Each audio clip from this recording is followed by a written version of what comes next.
Messieurs, dames, Tanguy Koki.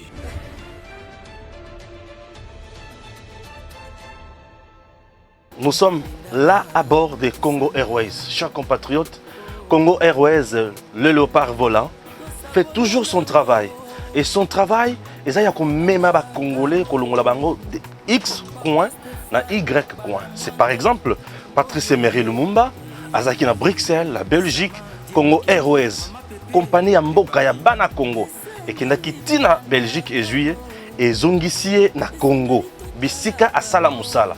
Cette entreprise n'est pas en faillite. Oui, cette entreprise doit vivre, doit fonctionner pour aider les Congolais. Sur le plan commercial, elle doit aussi remplir sa mission sociale pour que le pays soit à l'aise.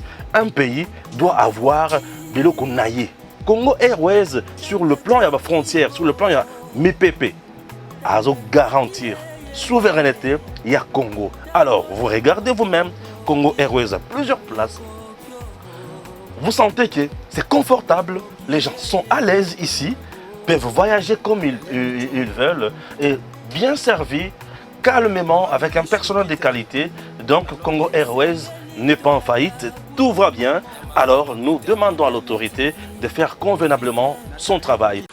En plein événement de la 21e session ordinaire de la CAC organisée à Kinshasa par le président de la République Félix Antoine Tshisekedi Tshilombo, Maître Joël Kitenge, communicateur privé du chef de l'État, accrédité à la présidence par le service des communications, en ordre avec la couverture et possédant son badge, Maître Joël Kitenge se voit arrêté hier en plein événement au chapiteau de l'OIA sur ordre du ministre Modéron Tsimba, pour l'avoir critiqué dans une de ses émissions. Maître Joël, fait arrêter par Modéron Tsimba, a passé sa première nuit à Kanchach. Nous demandons ça sans condition aucune. Nous exigeons la libération immédiate de Maître Joël Kitenge avant que les collectifs de communicateurs se prennent en charge. Monsieur, dames, bonjour. Merci d'être avec nous ici, comme d'habitude, pour parler de questions de l'heure, questions d'actualité. Yambo Ganabiso. Des fois, ça nous fait marrer, des fois, ça craint, ça laisse à désirer. Mais il est toujours évident et important de parler de la situation dans laquelle Mboka Nabiso va vivre. Dans la minute où nous avons Jean-Marc Kabound, le président de la République, va continuer à évoluer. Ici, il va bien ici, au niveau de la justice, par rapport à mes propos à Tenaki. C'est la première chose au Tokolobelango Lolo. On a dit qu'il aurait diffamé le chef de l'État. Tokolobelango a-t-il diffamé? Est-ce que c'était important à bien au niveau de la justice? Est-ce que Makamoloba est le contact est solo? Deuxièmement, comme il y a à gauche et à droite, il y a Jimmy Kitenge, il communicateur, il y a PPRD, après une émission faite dans CCTV, Tanga Kobima, Bazui. Et s'il était Maître Joël Kitenge, il y a mon communicateur, il dépêche, il y a Bazui, Bakangiye, Nanangwa Kangiye, ministre Moindo. Nsimba, ministre, il y a tourisme. Azako funda ya lobité. Tolongoli, pourquoi? Puisque Akofi Ngangai, ministre. Alors que Maître Joël Kitenge Lobi, ministère, il y a tourisme qui m'a qui trop. On va essayer d'en parler. La MONUSCO, dans l'Est de la République, marche et ça, babité, bima kende, akende, babi misaï. Congolais, ça marche, beti gaz et tout ça, tout ce qui a été fait. Nous avons assisté à toutes ces choses-là. Tokolobelango. Sans que ça n'a tenu par Franck Diongo, que Moïse Katumbi aurait envoyé Franck Diongo pour diffamer le président. La minute peut être que Franck Diongo ne pas Israël Moutumbu. Alobi, pour Franck Diongo, alobi, Kabila est le moins mal que Félix Tshisekedi. Alobi, akokende kokutana Kabila na Kingakati. Yena Kabila mbujo na mbujo. Abina limbisi Kabila, ata beta kinga makofi na bimaki makila na limbisi. Ata bakanga inga 2 ans na limbisi. Je dois rencontrer Kabila pour que nous fassions un front contre Tshisekedi, puis Tshisekedi est un grand dictateur pour certains, et puis Balobi, Iye, Azali, Motomabe, Makas Koleka, Azakoyi Bambonga l'État Koleka. Ils l'ont dit. Est-ce que cela est une réalité ou c'est les mensonges? Monsieur, dame, Azali Motoasi, Katepe Nakope Sakombo na Yete pour Boye Billet. Tout bien, on rappelle l'homme des sifflets. Ou Azali Nabiso, Azara na sifflet rouge, Azara na sifflet, il y a jaune. Tina na sifflet wana, Ngai na Ibite. Dans un ndeko, avec lui, nous allons certainement analyser la question d'actualité. Yambo Kanabiso, République démocratique du Congo. Mbote ndeko. Mbote Eric Chiswaka. Ngana boy ko pesa kombo na yo. Ah, na makambo itango ya kaboy photo ya mbangu. Pona to pesa bayi Kongomani bazolanda biso na tango eye. bayeba bosolo oyo eza ndeko na bino à l'arbitre du peuple oyo banomaki mpe bakongolais Ousmane Mutombo Ousmane arbitre du peuple oyo aza à l'arbitre du peuple ngai nayebisaki oyo ke bakoko bapesi biso basiffle balobi ke kende mpona tolongola bato ya bosolo tobalongwa donc il y a des fois tochelaka basiffle yango eza signe ya koloba ke soki osaleli malamu tokoapplaudir mais soki osaleli mabe kombo na oyo eza siffle rouge Fachi alobaki ke muto asali mabe kombo na eza biko rouge mais biso tolobi kombo na eza sifflet rouge soki na tia sifflet rouge Fachi azo biko rouge asali alandi asigné mbala moko okei yango wana monaki bato mosusu bayaki na bokonza Fachi balobaki bakotonga bandako bakomisaki bakinga bo lokola fief lokola kinga kati ya sika mais tala lelo ta otira ba sifflet rouge bato wana milimu etelemeli bango na nzoto baza possédé par le mauvais esprit. Batango banani. Ba kabundu wana. Kabundu. Mais bino bozaka na kabundu. Ngana yebisa kabundu azaki kuluna. Azoda isaki banditisme na yebandika siku. Azaki kuluna. Mais na yebisa ko awa ke soki kabundu azongi na kananga te. Ba mama oyo balongula ki bilamba babalokele mu Congo. Soki azongi te akozalaka ka malere. Nalobaki yango awa. Balongula ka bilamba. Oui. Balakisaka ini. Balakisaka mutakala.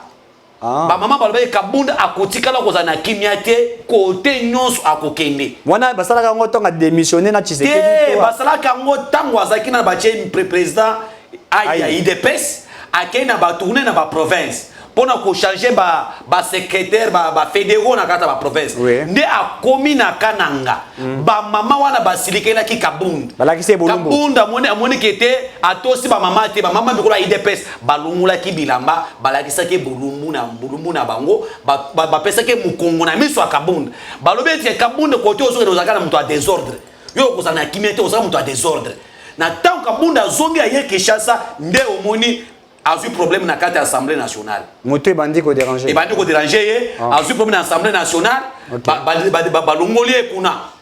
Les débuts ya makamwane bandaki. Abande ko tubula bapine ya batu na balabala. Abande ko beta ba soda. Donc abeta ki ba soda. Abeta ba soda.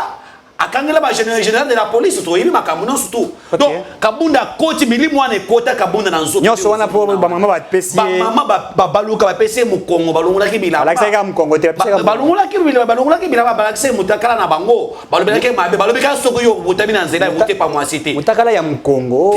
Balongula ki balakise bolumbu na bango. Soki ke mama la kiso mama la kiso bolumbu na ye c'est-à-dire mama lungulo bilamba la to bolumbu na c'est-à-dire que alakeli yo bolumbu tozo ba mu Congo po oyo pesa bolumbu tangu mama lungulo elamba na ye ala kiso bolumbu na ye oyo bisika to bota melaka ozo comprendre que na sens wana kabonde ba pese malédiction nde bandi kolanda kabonde zo mwana lelo donc kabunda a été maudit a été maudit soki ke kabunda bika esengela azonga na kananga ba mama wana ba changer maloba na bango afuta bokomona mutona akozonga bien délivré mais ba tokomona ki azalaki na ba chef spirituel ba chef coutumier autour de lui ba saleli ba prière na Kingabwa ba entourer oui mais ba saleli ba prière pour nani abana confesser yo sumuna kabunda senga prière mutola kisi bango ke foko bonde l'ensemble za fachi on fayulu ba kena ko bonde pa bise milimu ya vérité désir nebima et bien ma batique est libre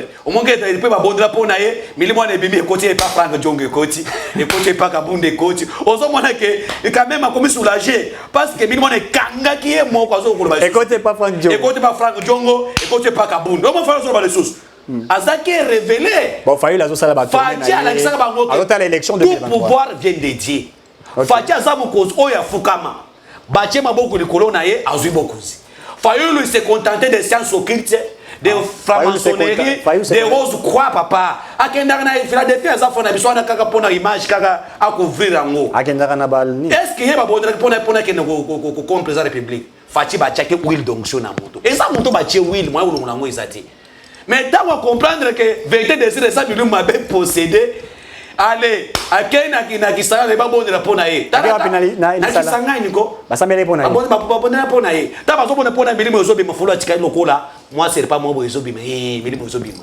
akoya ki 3 fois ba velo ça ba tout faut la koya ki 3 fois milimu ebimi ba ezobima balasi ka mote ebimi voilà vérité des yeux voilà vérité des yeux ko ebimi na nzoto côté pas Franck Djongo et côté ce ko pas kabunda ba no biro ba fla ba nyoko loba et le côté pas kabunda Il est côté pas Franck Diongo. On se que Batouana, l'homme a été révélé quand même. Révélé. Révélé, bah, c'est la délivrance. Il y a un autre Kaboun de l'élo. Soit qui va s'appeler délivrance, c'est Ebimiye. Mais il m'a côté pas matade. Mais moi, soit pas ça Kaboun de délivrance. Mili moi maman va l'immiscier. Mili moi na kolba que Félix ne gère pas bien. Écoutez pas ma tante. Mili moi Félix ne gère pas bien. Écoutez pas ma tante. Beaucoup moi ma tante a comment kaka ba Nicolo. Donc c'est-à-dire Mili moi que Félix ne gère pas bien. Il est incompétent. Écoutez pas ma tante. Donc ça y a le bi Félix ne gère pas bien. T'es pas vraiment Félix t'es pas Barachi Lombo. Obi, moi je veux dire une chose. Oui. Na étant que pour na copier ça va te révélation. Ouais. Mes chers frères, j'ai des révélations terribles. Je dois vous donner sur Kabondo aujourd'hui. Sur Franck Diongo. Je dois vous donner les informations. Allez-y. Le messie le plus incompétent de l'IDPS, Isa Kabound, Isa Asiel. Naloba Kango et Lokwan. Nalobi, il y a beaucoup de gens qui ont été compétents du gouvernement. Le plus médiocre du gouvernement, c'est Asselo. Le ministre de l'Intérieur. Le plus médiocre, c'est Asselo. Non, il est côté. Je l'ai dit. Mais il est de l'IDPS. Mais quand je vous dis que l'incompétent, c'est bandit, Kabound, premier incompétent, Azui Asselo, incompétent, le collège est un ministère. Kabound, il a Asselo. Mais Kabound, il a fait la liste. Il a signé la recommandation. Il a commis le collège vice-président de la République. Papa, échangeaka. Ok. Échangeaka. Mais le nom Kabound, il a bani. Les gens qui ont Félix Aza Juissière, mon cher ami, est-ce qu'avant de parler, il a tourné sa langue là? Kabound doit faire la commande à Carolite pour la commande de Guzman. Commande à Carolite. Kabound a propre yaye. Na base à hydroquinone et mata niveau pour la commande lokola ngai. Soka simi micro pour mon awe ça mwindu. Awe ça bo metala ngai. Soka simi micro. Ah oui, il a fait commande juste pour la Carolite à matista ngo dose à hydroquinone. Ça a été dans une semaine à changer de tir. Donc, ça va tout le monde soit fait à Bokonzi, mais à Yeba quitter à sa charisme. Est-ce que Kabound a un modèle? Mais il dit il est tshisekediste, il prône le valeur des phoenix de l'imité à l'obit Tshisekedi, Akimi, c'est-à-dire la déontologie ou la vision d'Étienne Tshisekedi. Oui, c'est que Oyebi souci à Bokonzi. Taba kolongola monte mafuta na munoko monto ko makabilo baloba lokola mwasi oya kofela mobala ko makabilo baloba nde Kabound azo lokola mbalo ko fela mwasi balobi ke fanda ko lobaka te tango mwasi na wakofi zala calme ngida baninga te yo kaka ozo seka mais limili mona ekoti yo okomi ko loba biloba loba nde Kabound fanda nie tango azalaki na Bokonzi qu'est-ce que Kabound a donné comme conseil à Fachi? Kabound Ayebisabiso en tant que premier vice-président de l'Assemblée nationale. Conseil à Pesaki Fachi. Quel est le conseil à Pesaki Fachi? Alobaki Boye, Albina chef de l'État, Makamotali Est a PC ba résolution bisala boye. Est-ce que yo montre la Kabound un bandit, la Kabound qui banditim se bandi ko bima. Est-ce qu'il y a ko lo ba ko bongo? C'est Kabound qui a pris la place de nous ya ba orlage. À mes commissions orlage, montoyer du fonctionnement à l'État. C'est Kabound qui a l'État, il y a des généraux, montoyer du fonctionnement à l'État. Il y a ça compétent, non? C'est Kabound, il y a lui là, un président pareil. Kabound, montoyer bête, cadre républicain. Kabound. Mais montoyer n'a pas la notion à l'État. Il y a un bino pétrole, bino bateau, bon, le kakabato, bas niveau. Bon, si Kabound a bossali Kabound, t'as le il est pas ça à l'Ukarabata niveau. Il faut battre niveau bazar.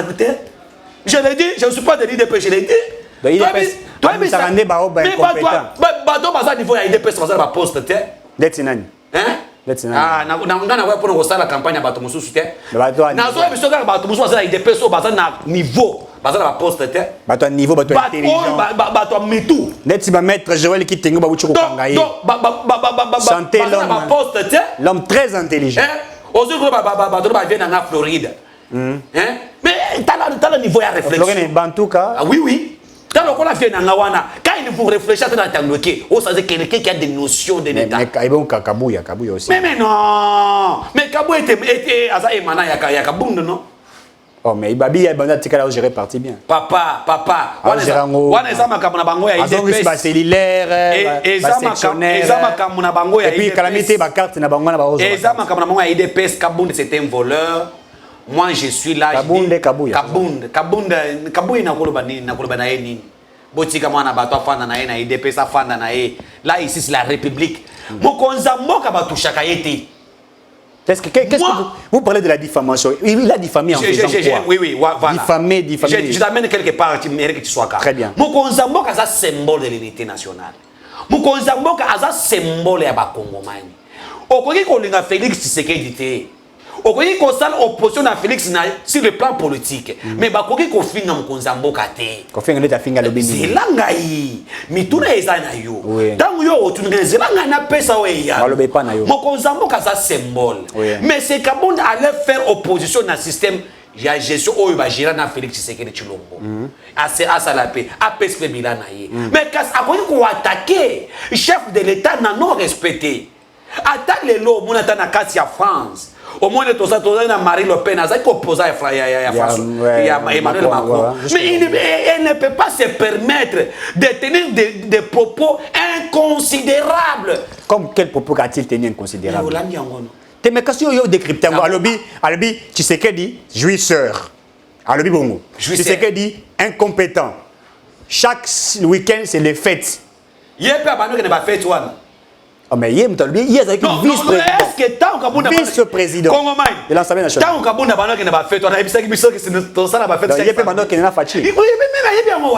Donc, c'est qu'ils ont vraiment. Tango ya balpe ko kozala jouissance wana alaki na tandole ko ba ke jouissance akenda ko mata na ba nyamate na mbwela lodge alors ba vous voyez ce qui donne les pouvoirs alors bi donne voilà et c'est moi pouvoir écouter allez kaka lo ba que non Fati il n'y a pas une personne qui peut combattre Fati Kaboun alors ba ki ba ko na voilà tant avec la jouissance tant azo jouir na mbongo ba Congomani. Vous allez nager. Maintenant, vous allez nager, changer de côté. Il y a mon nager.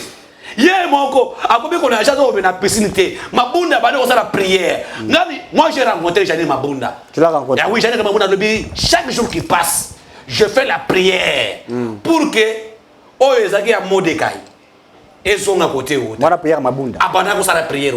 Les lots, Zamba, on a fait prière à Batumabe. Ah. Ayo peut prier à Mabunda, à lâcher Kabunda comme on a géré. Il n'y a pas bandit qu'on a géré. Il y a Mabunda qui a bimina mais il y a Kabunda qui a prison.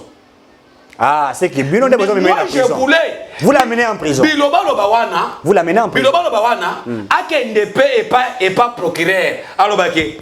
Babé, c'est que des incompétents. Procureur pas comme agapé donc. Alors baké, c'est que dit bazoa ba mo matière para fiscaux. Allez, bazopé, allez que ça va preuve. Il y a pas de problème non. Le procureur a besoin de. Mais il y a lobby que tu sais que le lobby l'argent de l'État et bimagala jet privé sur jet privé puisque bah tu vas jet privé basé belé hein. Moi est-ce que tu me pas tambour dans jet privé? Bah belé ils sont nombreux, on a des millionnaires. Abim bon à l'État qui n'a pas jet privé. Il n'a pas cité les noms des Fati à l'intérieur. Non, il a cité les noms. Yo sont contre les noms. On a côté les noms. Les banditismes de Kabunda commencent à se banditiser eux-mêmes. Ok. Oui, l'homme a été un Koulouna, il a montré sa couleur d'être Koulouna. Mais les mouana, ceux qui n'ont pas bien, ceux qui vont délivrer Kazongi Kanangate, vous verrez. Mais qu'est-ce qu'il dit? Vous verrez. Qu'est-ce que vous parlez? Tant Etienne Tshisekedi de Moulumba. Etienne Tshisekedi de Moulumba à l'époque. Dans l'imité 2011, à Essebiso, chers Congolais et Congolais, allez-y, ramenez-moi Kabila vivant. Non. Oh, c'est rappelé Nango. Mais, tant à l'Obaki Bongo. Est-ce que Kabila qui n'est que porté plainte to bato Kabila ba une diffamation puisque Etienne Tshisekedi arrêtez-moi cet homme, amenez-le-moi vivant. Dans lobby hein. Bon kangaye boye la bongo. Et puis muta ko kangaye vous allez récompenser par. On peut comparer Kabunda na Sphinx délimité. Baza différent. Congo Njoko. Baza différent. Wana za ba d'Afrique. Yé moye ba kangaye zate. Diété. C'est Kabila la démocrate. Abandaki koloba makambo abandu koloba zaki na ngona raison. Ah, mais Kabunda za mais au sommet Etienne Tshisekedi au pena Kabunda, souvent Etienne Tshisekedi wa mulu apakola 40 pour kuma pembe. A différence ça que Tshisekedi. C'est là nano. Asa pa 40 pour kuma pembe. Asa tubula ba balaba. Asa beta général na babambata. Et ça mais aganga la bisengima. Asa ça bisengima ni toi bisengima. Moi au pouvoir tu vas rentrer au Rwanda. Asa finga batu. Abenga Kabila Rwandais. Najib. Est-ce que Asa c'est Rwandais va rentrer. Est-ce que Asa finga batu? Teta Kabila Kabila tu es Rwandais. Mais Kabila za Rwandais. Ndeko Ousmane Mutombo so confère Kabila c'était un Rwandais. Kabila c'est un Rwandais. Comme on a Yekanambe. Ah bon? Tuna nini babomelaki ministre ou ancien ministre ou Outuko Emengo Imukena. Parce qu'il a démontré alors na que la mission qui m'a été donnée en tant que gouverneur à Lubumbashi était ya kolokolo lengi nini ko pesa Kabila na identité katangese. Après makamuna bango ya tosangisa bakatange réconciliation ya kumita ya bamiyebi oba makatanga allez bamone ke monto za danger pour nous babunaye résultat yango wana non nde kusuma muto maloba ke Erickson ebisa ki on a établi na lobi après bosangani wana il y aura des morts parce que la vérité commence à sortir. Tu avais dit ça. Non pas yango non mais les gens pensent que ça combien de jours ngoyimuke na sali akufaki tabe ba musu bazala ba poison na nzoto ba mususu aw ba poison na nzoto ba poison na nzoto ba kendaki ministre Aram pas à Giwana. Nazo bisa o ba ça ba examen plusieurs fois. Je sais. Ministre Aram ça je na yebi makambo ebele. Ça il ba examen plusieurs. Obi ba ministre wana, ministre ya Kibasa, ministre ya transport, ya sport et autres. Obi ke ba décision musu ba zwa ki ba karta ki bango. Ba ka pesca ile kwana ka forme. Ouais. Parce que ba sataniste bazala ki wana ba ko cha bato bazala travailler na Nzambe. Très bien. Vous avez attaqué Kabund. Frère Diongo palobi kama makambo Kabund wana. Yekuta bakisi.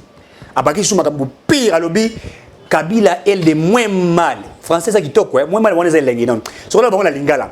Abi Kabila azali moto moko mabene za mwa muke. Alobi Tshisekedi azali mabe koleka puis Tshisekedi ayibi koleka Kabila. Ça c'est Franck Diongo. Et s'il était.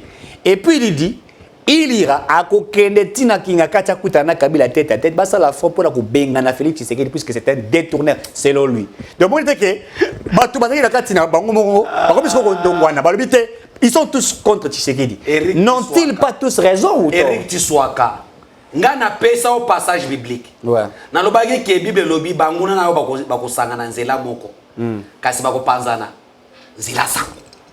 Bible lobaki ngo banguna fachi bako na basanganité ba musu baza union sacrée na ba ko longwa te bazo na zo bisa mususu ebele baza union sacrée bakina ko sangana wana bwa Katumbi te tangu basangani allez na 2023 fachi alongi bango muntu na muntu azu exilé ye moko ba kote exilé ye moko parce que nazo ebiso wana osama Kabila salaga exilé bango okende bango moko ça va poursuivre bango kasi nanyo akimaki pa kendaki nanyo bin Karubia akenda kota na nzela ya Angola kota na kuka mais ye alattaquer lamba lokola mwana mwasa tina ba peri akimaki ye moko pour les ara makambo etango za na pouvoir ozotambu na balabala non les intouchables mais tango esile komiko la tabila ma peri comme mwana mwasi o comme les lesbiennes pour no bima ye akimaki carte ba 50 carte base 50 dollars ya banque ye kimisaye batu wana baboma mboka oyo soki Franck Diongo azo babongo oyebi nini vie mpiake beti ye vie asengi poste ba PCT vie aza soifé ya pouvoir mais na soifé ya pouvoir moyen ko mpe ata ministre ezate vie aluka poste ba vie wana ko mpiaka te lokola yebike bato sa na kinga kati bazwaka musolo ndenge moni inde sala ke musito na fayo basali ni babebana eza musolo ya kinga kati. Okay. Ya mwana epe alobi nga pena sa nini nakende nazota matembela nini ya bana via komena mandefu apembe mpiaka komisaka moto mandefu apembe mais akolitsi te mais mutomoni abimitali bo monene azokota ba police bien lati bien abimisi bongo ya Katumbi nazo pas révélation l'argent de Katumbi 2 semaines avant vieux Franck Ndonga sa déclaration il était avec Moïse Katumbi na Lubumbashi tango ba sololi Moïse Katumbi ayebisi mais binonde bobunda na ba pachi sekedi Félix il travaille bien. Ce que bino bat boza papa Tshisekedi bo bandi ko se combattre ou bandi combattre Félix T. Biso moyen to se retrouver en 2023 ezalité. Donc Franck Moïse Katumbi nazo pesa une révélation et très bien. Toujours landa. Tango ba sololi nde Moïse Katumbi a PC mission. Alobi que na pression mbongo. Zonga Kishasa. Lokola ba kinwa. Ba yebi ke bino bo bunana papa Tshisekedi. Tant que banda koloba contre Félix va comprendre à dérouter chez bien nini ya papa Tshisekedi ya mwana azimbongo musola sala ni apesi alobi na yebi ke olinga Kabila te kasi na kosenga yo okende kokota na Kabila kinga kati ezana makambo tosto sona Kabila na ngai na Kabila akopeso musolo pona ke botele misa Kishasa bato ba célébrer contre pouvoir ya fachi wana makam Katumbi wana Katumbi na Franck Diongo basololi azui enveloppe ya 50 000 dollars ça nini apprécié 50 000 dollars 50 000 dollars viens aye na kini lokola mpe kebetake koya na ye kaka boye allez alors pour que na répondre na mission bapesi nga na kobe conférence ya nini de presse ozomona vie wana tango ozoloba omona za ye so ozoloba mbongo izolobisa ye ayebi bien ke makambo azoloba azwi monga katumbi azwi ya kabila azwi monga to ya alobi bon mpona kabila mwana ka komi mutu na ngai akende est-ce que mutu lokola franga jongo mpe no dire kabila est bon il a dit kabila le moins ndende kuna ngai nayebisa woke mbongo soki mbongo esumbaka mayele ya bomutu mbongo echangeaka mutu makanisi yango na bapastere mosusu awa bakoma lelo bato banzamba bakomi lelo Olive Lemba batie loboko boye ye wana eka na Olive Lemba lokola mwana muke pourquoi musolo wana mbongo si ye mutu alela mbongo komona ya mbongo akosala susu nini akomi na Olive boy akomi na kabila kaka boy akomi keleka to butu moy amona bandeke amona ba crocodile amona boye alobi Olive Lemba na kabila baza ba saint mais abosani ki Kapangala a été tué na régime Kabila Rosi Mukendi a été tué les Mansers ont été violentés même plus de 4 fois par le régime Kabila babosani omoni bato bo babimisa biso na balabala pona ba intérêt ya famille na bango moko Congolais afungole miso yango alibiti pe ba yebisa pe kongomani kulanda bato wana te jongo pe alinga kende kuna azupe musola kinga kati mais nazo yebisa na peso révélation soki Frank Jongo atekinga kati 2023 to sesa na été pardon bandela po ngana yoki on na monete beti te na monete beti awa révélation il fallait que ta na monete beti awa Frank Jongo akokende kinga kati 2023 to sesa na été pourquoi parce que ba empoisonner na kinga kati bino nde ba empoisonner kuna ba empoisonner kuna boko ka yo Frank Jongo akepoto akesala ba examen boko yo kango chama kama na yeso wa cha wana bimina prison wa makepoto te akokende mais Kabila abundisa ya ba empoisonner été nazo yebisa oke kaka na régime Kabila a torturé Frank Jongo vient na ngana ebite peut-être milimu ya Fayulu Kotiye milimu ya Fayulu ya Vérité Désir Kotiye alobi gratuité de l'enseignement bo échoué gratuité d'enseignement bo échoué alobi état de droit échec total bozo kanga batu pamba même ceux qui sont devraient parler ali bapero bazkimi grâce nabino bakomba exilé politique c'est ce qu'ils disent. Eric Tshiwaka moi j'ai dit 5 ans de Fati j'ai pas de 5 ans de Fati très bien 5 ans de Fati est-ce que bakoy besana que les hommes politiques arrêtés na prison na 5 ans de Fati zéro. En plein événement de la 21e session ordinaire de la CAC organisée à Kinshasa par le président de la République Félix Antoine Tshisekedi Tshilombo, Maître Joël Kitenge, communicateur privé du chef de l'État, accrédité à la présidence par le service des communications, en ordre avec la couverture et possédant son badge, Maître Joël Kitenge se voit arrêté hier en plein événement au chapiteau de l'OIA sur ordre du ministre Modéron Ntimba pour l'avoir critiqué dans une de ses émissions.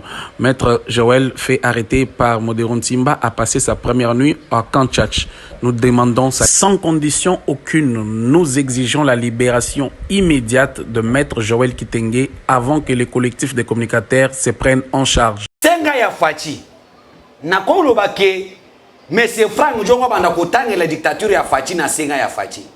Parce que na senga ya Fati, yebi senga on politique ni bakangi aza na prison. Ouais à prison. Oh mususu yo Mbuma. Wapi. Aza ni banda za. Te Mbuma za wana. Wapi. Oh mais Mbuma za. Ari Magie. Ari Magie. Ari Magie bakaka nini? Oh yepe bakanga ki ya. Na nini? Bakanga ki. Na senga ya Fati toza na zéro on politique na kati ya prison. Toza na zéro journaliste na kati ya prison. Na kati ya prison zéro journaliste. Oui. Pero Luaka bakaki. Akimi ye moko parce que fingi. Parce que la liberté n'est pas une libertinage. Lorsque vous commis qu'on liberté à démocratie et comme le libertinage, il y a obaloki na toilette, oyoki pona kosumba, olobi ke non, o fingi mo kozambo ko zazoba. Ngai. Ngai de Kousmane. Nazalaki opposant à Kabila. OK. J'ai été opposant de Kabila. J'ai été arrêté, torturé na pour Kabila 6 mois na kati ya prison à Makala. Arrêté à 1 heure, ba tchenga na kati ya mai na piscine ba demiable. Bacho na kata piscine. Torturer. Et c'est quand il va y nager hein. On nage. ngai bangaza kabunda tika bonne fois na bato nage. Torturer. Mais na tika la kofini Kabila te. Mais je m'opposais contre le système kabiliste. Ngana lobaki ata Shadara za pesa ya mboka. Ngana ngaza so opposante, to lingi to contribuer makanisa biso ko développer nini mboka na biso. Parce que Kabila azali ko Rwandais avec une mission propre pour le Congo. Yango no moni pona ko kozala biso na ye, abumi carte ya carte citoyenneté. O to zala nga pa Mobutu, a tsheli biso carte d'infiltration. Carte d'infiltration na ngote. Carte d'infiltration mais moi je vous dis, Kabila abuma carte ya citoyenneté Mobutu atikela ki biso ba Kongomai, a tsheli biso carte d'infiltration qui est carte d'électeur. Et ça carte d'infiltration pour que ba Rwandais ba yepe na Congo. Bas voter. Donc Kabila abomi carte de citoyenneté, a carte d'infiltration qui est carte d'électeur. Yango wana mission na ya. Carte d'électeur. Oh mais électeur to kena weli. Mais ça carte d'infiltration. Yo c'est la carte de carte des cartes des attaques. Yango moto boso ngina atandoke Frank Djongo azawa na zama ile politique. Azani? Azama ile était Frank Djongo. Parce que azo mina kisa ibe politique makasi mais azo tamna carte d'infiltration na prochaine na ye. Mais biso bande kuso to lobita to kwa na parlement to ko changer maka. Carte d'infiltration. Carte d'infiltration c'est carte d'électeur. Au Rwanda ko koti a carte wana ya voter. A combien de frontières là qui c'est pas carte d'infiltration bien ça congolais. Batiki alegina. Batiki alegina ye. Là c'était la mission que Kabila a na Rwanda. Comment faire que les Rwandais ba kota na Congo? Il faut que ma carte de citoyenneté, to cha carte d'infiltration, to tu dans la carte d'électeur. Mission n'a compris. Est-ce que Frank Djongo a quoi réellement que Félix Sakangaye? Est-ce que fait ça avec Frank Djongo? Torturer à Sanzi Makila. Via ce besoin de l'homme à Lokuta, hein? Pour la ko samba, via quoi ina kiti. Ah on obéit là. Azopema or Lokuta. Mais toi qui va si procès à tout le monde le colo. Oh combattant. Tala ba aventure te kana mboka o ba viwan. Asa nini? Bandela là. Soki ba yepo ba sambisa ye, afanya kiti lokola mwana azokufa lelo. Ale mise longi so ezotanga so ka balobi ke non moyen to sa mise ezate e bona bo bale ba procès sirira no batini yango data mususu atermina kolokora mutuka komata viva wana pakasa ko tombola loboko viva eye ba pemba ba mama ba ventire na boka o. En tout cas Félix Tshisekedi oui. C'était un changement pour les Congo okoki ko linga Félix Tshisekedi te kasi mwana na yo bénéficier na gratuité. Ou on a Félix Tshisekedi kasi moi ça Frank Djongo soki a précisé mi moi ça ko bota gratuitement. Ah oui. Moi ça Frank Djongo ça précisé moi. Soka moi si a zuize mi moi ça ko bota gratuitement grâce à Fachi. On linga Fachi te. Et le organiser makase. Donc muto ça zo boya Fachi. Moi si na ya zuize mi. Mwana na ye. Tolo malembe te. C'est là nan. Muto akoboya aboyi Fachi mais mwana na ye. Balanga na ye batanga na nini na gratuité. Ya ofele très bien. Ata bazana école privée basali bako sona gratuit ba basali ba lubi examen ya tena fait pour wana et na fait pour wana orphelin na ba privé orphelin mwana na ye wana mwana bina karubi mwana akoko na ye ya Frank Djongo batungisi ba ngote Fachi siko soki ndeko Frank Djongo a cheze soki Frank Djongo pe a cheze moi c'est que ko botra mama ye mu bina galema gratuitement grâce à Fachi. Ousmane. C'est ça grâce à Félix Tshisekedi Bastignon c'est bon opposant. Na moi ça failli la moi ça la kobota gratuitement. Soit on le problème ba fizemi akobota gratuitement. Ça c'est fort. On koboya na Fachi ni. Basi ya opposant. Ba kobota gratuitement. Soki ba chebino bazemi. Soki ba chebino banangazi. Ba obota wa. Ba semeki. Ba makango na ba. Ba initiative plus exacte. C'est-à-dire que oli ba te wana hôpital na wana. Ba kende kuna te. Sangitina et poli na mai et poli. Soki basi na bango bananga na bango basemeki na ba makangu na ba linga na ba makangu na bango soki ba cheze yo cheze Djongo cheze Kabila cheze moi ça Kabila Djongo ya fayulo bakayo bota Kabila chaka sozemi te grâce à ni Kabila chaka sozemi grâce à ya Fachi Fachi a payé ba gratuité donc dende azawana aloka makambo la yeti. Et pour na makambo césarienne gratuitement. Ambo? Oh bon abo gratuitement. Ngai na mwani mutu mwa komi na hôpital na robo mwani robo douane. Ba komi maternité gratuitement. Ouais. Est-ce que Frank Djongo ko bisa biso ke basi bande kuna ba bota gratuitement. Bana bande kuna ba tangi ba batungi c'est pour la gratuité de l'enseignement. La gratuité de l'enseignement nous a montré comment le régime Kabila a détruit l'enseignement dans Mboka Nabiso. Ok. Pourquoi? Parce que tant gratuit est, on est-ce que gratuit Grâce à... gratuit l'expression que l'école est la Très bien. Gratuit l'expression que baba est la Très bien. Très bien. gratuité de l'exhibition est le quoi. Oui. Les lots avec le choix de santé et qu'on a dit Covid et l'exhibition que le régime Kabila a tué le secteur de la santé. Grâce à Covid. Grâce à Covid, bah l'exhibition que bah oxygène. Très bien. Et ça l'a gâté.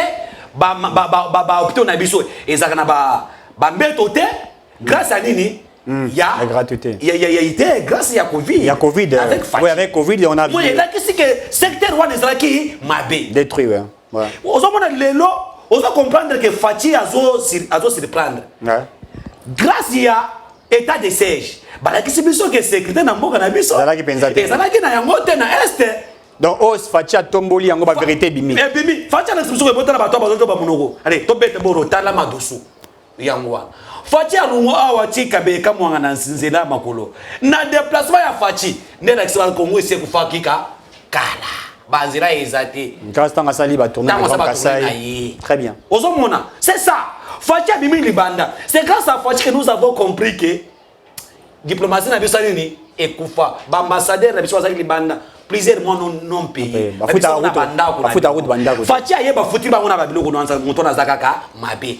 Grâce à Fati, arame na biso na escrit non to zaki na ba ko biso 22000 na est or zaki 8000 10000. Les lombo wana ezongi. Grâce à Fati to komina ba kamete no ils ont bougé ba formation militaire. Ngana na ko formation militaire ba to bisa te yo za arbitre du peuple. So OK na no to ba no ko tala match. Oui, tu as bien sifflé.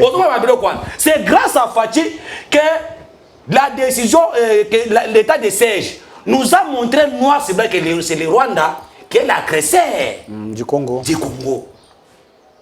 C'est grâce à l'état de siège. Il est à Fati Beto. Vous voyez le Fati.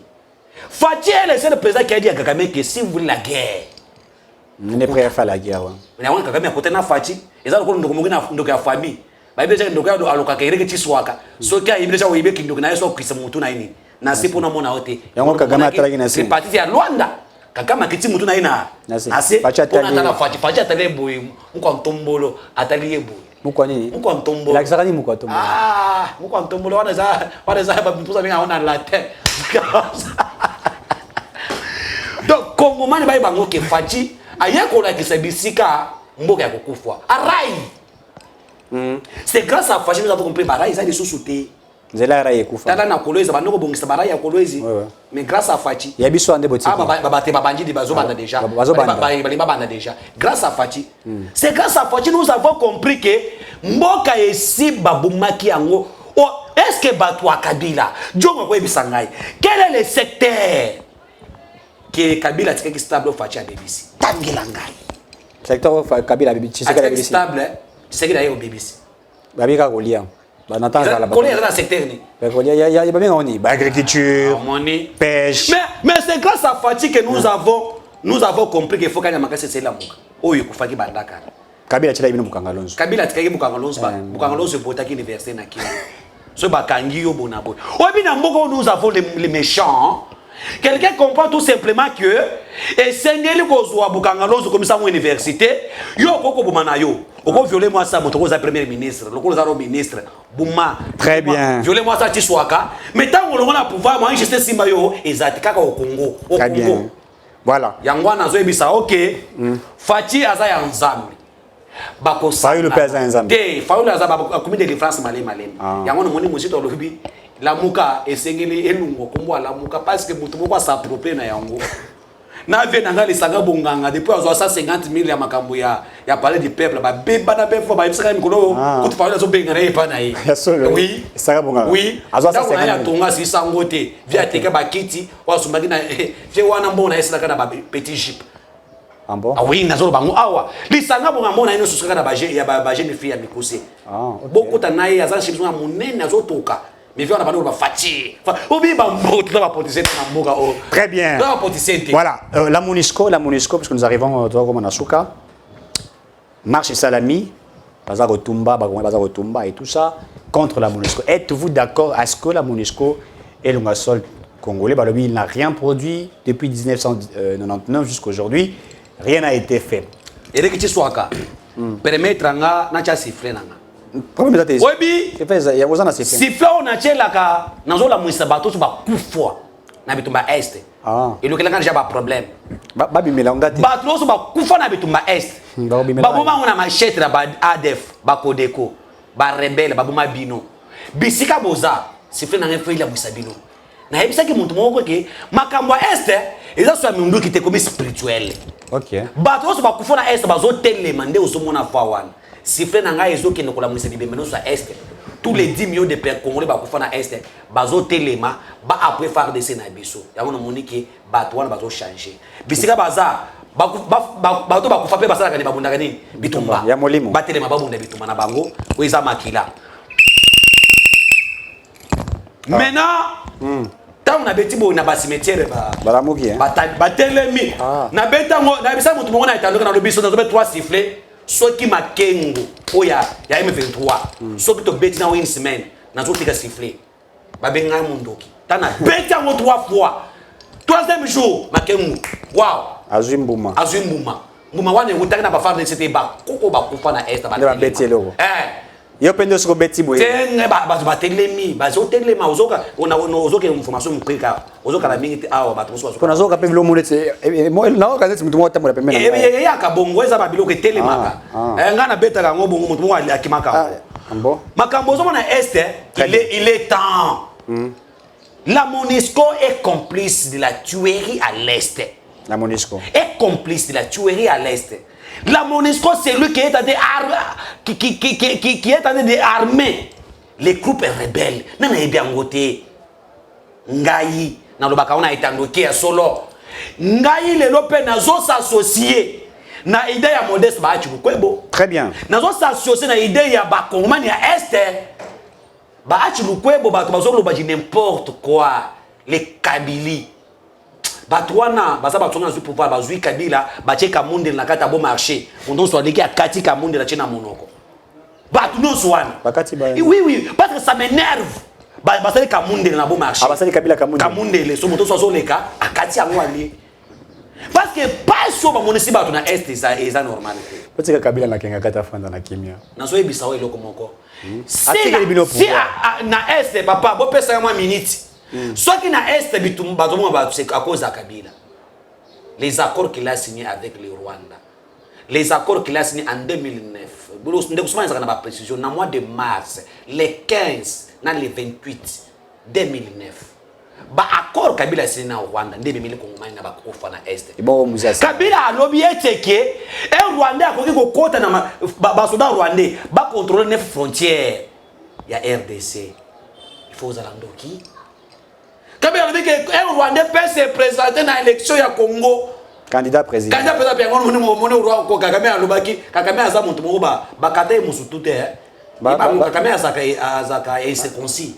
Oui. Wana mone na tena mone yango tena. Azaki na mwasi moko boya bana fina Kagame a révéler na lobi bomona kaye wana azaka inséconcis. Bakata musutu ko nani bo nani. Ngala mone yango. Te ngai na zo ça m'engage que moi j'ai des preuves. OK.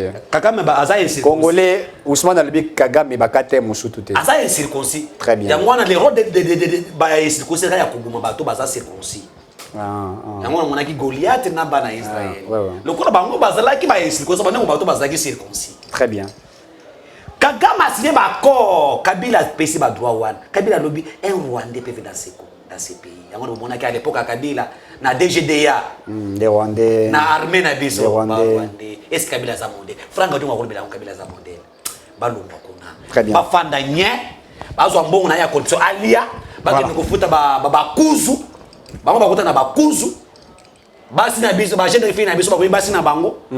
Kutunga na CP depuis fatia kotina pouvoir. Il fatia kotina pouvoir. Banda kwa bandal oyo basi bazala ba jeune fille bazala ki. Et comment moins cher.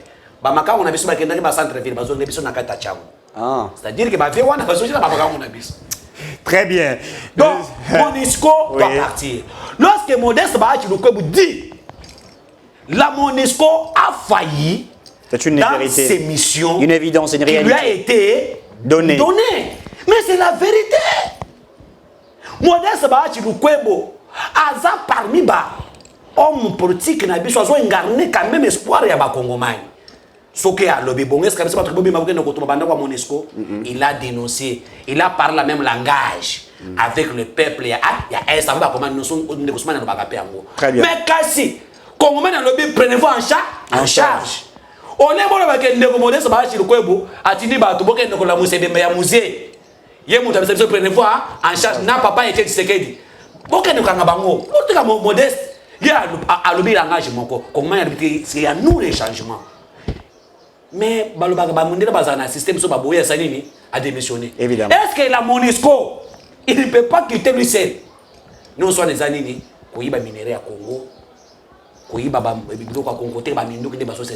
Très bien. Mais c'est que moi, j'ai dit encore fort, mes chers compatriotes, nous devons se mobiliser pour faire partir la Monisco. La mission de la Monisco est de tuer le peuple congolais. Moi, je l'ai dit. Très bien. Yangwana sengi bino boza lokolanga bande kwana baza bande kuna biso to sunga bango ngape na respect modeste susu asat su message ay bisa bango ke botika te nous avons besoin que Monisco kinde papa. Très bien. Bamboka non so Monisco kinda Évolua. Merci. Pendant plus de 20 ans, qu'est-ce que la Monisco a donné au pays? La Monisco, non, c'est que la Monisco a donné, c'est-à-dire qu'on crée des nouvelles groupes rebelles. Ah, il t'a créé un groupe. Oui, côté que les bango bamindoki. Ok. Kolobake de Fatih Bonabo. Il faut comprendre Monisco, les rois de la Cressée. Il y a RDC. Mais Monisco a lobby, mais M23 des armes lourdes, très fortes, modernes. Mais à ce moment que ce n'est pas le Rwanda qui est avec le M23. Mais quand les forces armées congolaises tuent le M23, maintenant les armées na Rwanda. Est-ce que Monisco a sa sincère? Il y a moi aussi j'ai dit. Monisco Bokinde. Très bien. Bokende ngana to bisibilo boto la bandako. Ngai na botumba ya kotumba botumba. Ya kozikisa bozikisa. Messieurs, dames. Parce que nous avons besoin d'un changement. Nous sommes arrivés à la fin. Lelo Fachi azana bato ba Gaston Fumutiamba. O bazo appuyer Fachi avec la génération 4 de Gaston Fumutiamba. Voilà les diasporas qui sont venus pour travailler. Très bien, très bien. On a besoin de lobby pour na Fachi. Ata olingi été. Moi, c'est un robota. Il y a Ophélie. Merci. Moi, je suis classe. Il y a Ophélie. Merci beaucoup. On est à Fachi. Très bien. Bato alemba yimbu. Bazo amai. Attends, les Fachi te. Nzela oya. Ya lengesa. Okole kawana. Très bien. Attends, les Fachi te. Na ba kotonga bino ba hotel mo ba kotonga aona. Na lemba na premier pona fikine. Ba ve wane ba bando kendo ba hotel wana. Kaka bangonde ba kokende. Très bien. Donc, voilà. Fachi a ça espoir. Chef de l'État. Ndek Ousmane Mutombo na Gaston Fumuchamba biso to soutenir yo ne Gaston Senge pa ya Eric Ngindu. Voilà les communicateurs du chef. Biso to communiquer pour na chef de l'État. Mais il faut boire vers biso tombo la Fachi a sali ebele na 5 na 4 ans koleka o Kabila sali na 18 ans. Maman yebo bando za Fachi aya pour maman yebo sali et ton maman. Mais on doit comprendre en côté. Très bien. Nous sommes arrivés à la fin. 4 territoires na Bandundu et je courant. Lelo na Équateur. Na Équateur. Est-ce que yo j'ai vu Bemba lobi banda nazala Bemba papa nanga ya mwana zo bisa nazo perso pourcentage na 2023 Fachi a kubeta 87.9 87.9% ndi Fachi a ko ebongo oyo muzuta kubeta za combien te muzutu akwenda kozaka banda na ya tika na zama na Kikwiti ndi akenda kozwa mon nombre ya bava wana banda kwa nombre ya bava ndi akozwa soka che ba locataire parce que ça na kati azama mbongo no sisi mais Fayulu akose que parce que milimu mabe c'est bimi peut-être vous en avez moins chance vous attendez. Très bien. Nous sommes arrivés à la fin de cette émission. Katumbi kanyala Katumbi vous arrêter. Je te révèle ça. Kandaya Katumbi et vous arrêter. Très bien. Yangwa nous omona ba matata ba komi ko sekare na bango. Très bien. Messieurs, dames, nous sommes arrivés à la fin de cette émission. Merci à toute l'équipe qui était derrière la caméra. Si vous avez aimé l'émission, likez, partagez, ça nous ferait plaisir. J'ai reçu pour vous sur ces plateaux M. Ousmane Mutombo, cadre du G4. Oui. G4. Communicateur de l'Union Sacrée, membre du CSN, les collectifs de communicateurs pour les changements, qui soutient les actions du chef de l'État. Nous, c'est les Congo, pas les individus. Yo mon communicateur est qu'on web ça montre lycée français ngaye. Oh, ton compte la professeur oh bazo pesa cours bien té. Apesa biso musolo pour tout appuyer. Yo za communicateur. Nous sommes arrivés à la fin. Wana natanga bakombo. Te tokotanga sikote tango ekoki. Ba révélation eza. Merci à Jancy, merci à Thierry qui était derrière la caméra, merci à Sabi qui nous a accompagnés et derrière la caméra, une si belle dame qui était derrière, mais je ne dirai pas son nom puisque notre Mouazan Simawana a un numéro. Messieurs, dames, cette émission est terminée. En plein événement de la 21e session ordinaire de la CAC organisée à Kinshasa par le président de la République Félix Antoine Tshisekedi Tshilombo, Maître Joël Kitenge, communicateur privé du chef de l'État, accrédité à la présidence par le service des communications, en ordre avec la couverture et possédant son badge, Maître Joël Kitenge se voit arrêté hier en plein événement au chapiteau de l'OIA sur ordre du ministre Modéron Timba pour l'avoir critiqué dans une de ses émissions. Maître Joël, fait arrêter par Modéron Timba, a passé sa première nuit à Kanchach. Nous demandons ça sans condition aucune. Nous exigeons la libération immédiate de Maître Joël Kitenge avant que les collectifs de communicateurs se prennent en charge. Messieurs, dames, Tanguy Koki.